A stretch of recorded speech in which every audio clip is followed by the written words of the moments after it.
We have the best pull since I started playing, the best chances at least of the best pull since I started playing. Welcome to Raid Shadow Legends. This is Glazer of Snap Judgments, and today we're going to take those 2x champions for a bunch of different shards and see what kind of really cool stuff we get. I'm recording this after the fact. I know what I got. Can you tell what I got from my tone? Let me know in the comments, and also let me know if you're interested in Raid, and if you are, download it using my code in order to get a massive amount of free stuff, over $200 in free value, multiple epics, multiple legendaries. And if you log in now, if you get the game now, you can get a free Alien, the Xenomorph from Alien, for completely free, a legendary for free. You don't want to miss this. Let's keep it going, babes.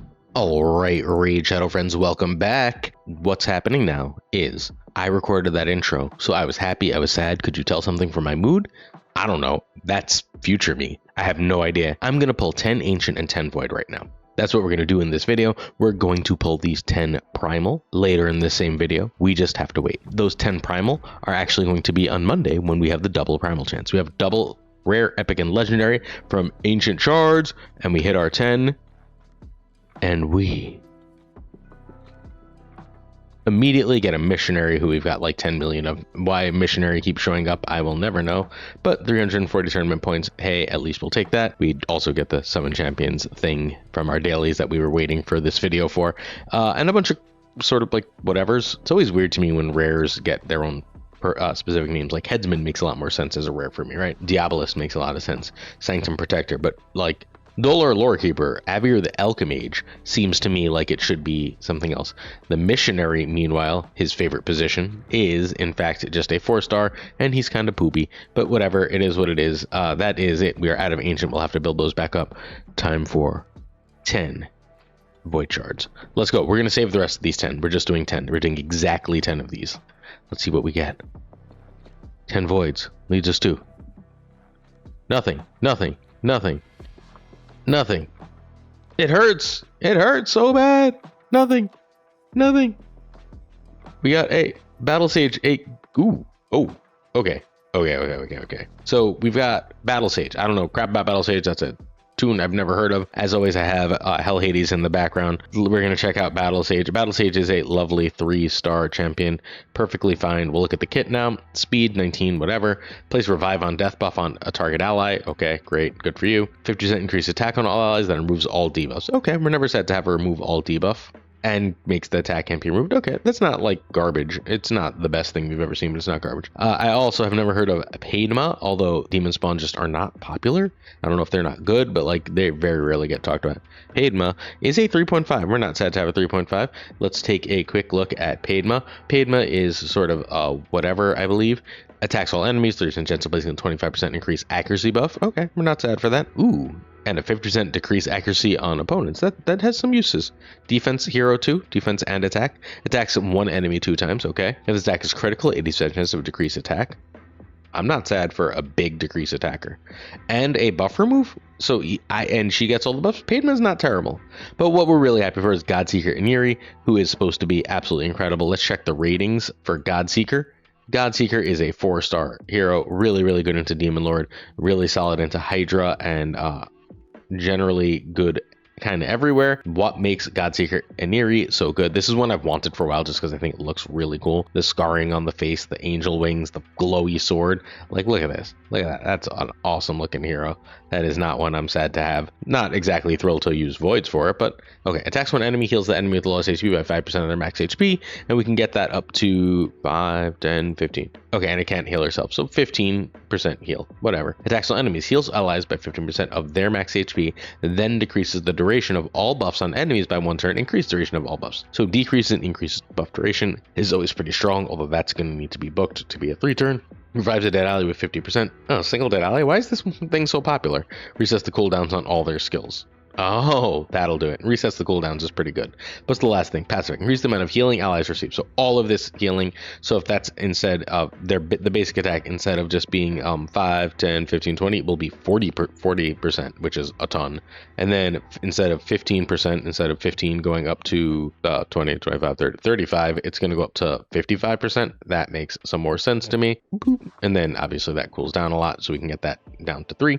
And then if an ally is about to get killed by a fatal hit, preemptively preempts that hit instantly and places Revive on Death on them for 1 turn before damage is taken. That's pretty good. That's it. The active effect is it, right? That's why we're here. That's what we're doing with Godseeker and Eerie. We're going to see if this is good enough to use in any particular areas, but this is still a really, really cool champion to the point where, like, I would like to look at this one's lore. Hey, bear with me. We're going to check out Godseeker and Nere's lore too. Again, this is just a cool one that I've wanted for a long time. I didn't even know what she did. I just think she looks unbelievably cool. And now, what's also very important, the reason we're pulling, if you missed the earlier pull video, make sure you watch it. We had a really good time, is I am not going for Crawler's Wallbreaker, but I very much do want this legendary skill tone. I would like to get that chicken, and then I'm going to get that last legendary skill tone. Yeah, that's what we're doing here. So we're going that way. I don't know what faction Godseeker and Nere is in. So let's see if we can find it in our champions, but I really want to read the lore of Eniri. Godseeker Eniri. All right, hide the ball. Godseeker Eniri is a sacred order, but we can't see lore here. So we're going to go over to the sacred order. Ooh, shush, special skill pack. Godseeker. Ooh, we got Ardor in that. Looks like faction wars might be coming together here. Where is this Godseeker? Oh, she's down here. Hope, garbage. Juliana, garbage. Mordecai, kind of awesome, but haven't used him yet. Need to actually finish upgrading him. Godseeker Deacon, the best in the game as far at this level. All right, Godseeker nearly conferred by the Sacred Order upon those who achieved great victories against existential threats far from its core territories. Captain Neri won the title after she and her force was sent to a small elven colony in the Dusk Hills, one of the few firm footholds the Order had in all of Peltas. Her mission was to investigate the sighting with outriders from cursed magic city Aerith. Now 3 days away, and Neri identified her quarry. She tracked the riders, arrived in time with others doing work for her. A Galen patrol butchered the last of the riders. Eniri didn't hesitate. She ordered an immediate attack on the Galens, catching them off guard. The Orc and Lizardman fighters started quickly, and Eniri's men begged to slaughter the monsters. But Eniri had never spoken with the Galen, opted to interrogate an Orc named Tuhak the Wanderer. Hey, that's another hero. She found it good she did. Tuhak warned a large force of Rethi raiders on the way to the Elven colony. The Galens had plans to let the raiders weaken themselves on the Elves before attacking, but Eniri could not allow it. It would be too easy for the raiders to attack the colony's civilians. If Eniri's forces in the hills fought in the hills instead, they could catch the enemy in ambush and all. Okay, whatever. All right, Tuhak agrees to help and suggests an alliance. They fight together. Great, good for you. Next day, Galens in order marched to their ambush position, waited for the enemy. They did not wait long. Soon enough, the Earthy raiders were in place. Neri suddenly attacked. The allied forces struck, and the force of the hammer and the anvil, but they swiftly lost momentum. Knowing they could not win a drawn-out fight, Neri sought the Erethi commander, a massive man-beast clad in black armor, in an attempt to break the foe's morale. The fight was hard. The beast's skins radiated terrible magic heat. Even being close to him caused Neri pain. Her faith endured and proved her faith and endurance proved inadequate. The monster finally grabbed her face and searing hand smashed her to the ground. She screamed in agony as he tried to crush her, but in her final moments of consciousness, she saw Tuhak's blade part the monster's head from its shoulders, then all went black. When she woke, the Galens were gone. Her sergeant told her that Galens had run when the fighting was nearly over, and had even looted the Sacred Order's camp on the way out. He spat at their name and called them cowards. Neri wasn't so sure, but she kept that to herself. When she returns, she's made Godseeker and offered the opportunity to return to Pellas to hunt down Tuhak and his fellows. She refused, saying her burns left her with little taste for battle, but the truth was her faith had been taken. She took up a post in the Eternal Citadel, where she helped begin the Sacred Order's cathedral capital where quiet her mind. Quiet, however, was not what Godseeker Neri found, as now she is a Rage Shadow Legends hero in my collection. Hell yeah. Alright, we're going to pull and hope for a mythic in the next piece of this video. It's time for the main event. It's time to pull 10 primal shards. This is easily the most primal I've ever had. We have a 2x chance of primal that we're really, really excited for. The 2x chance is, I don't even know how to show you.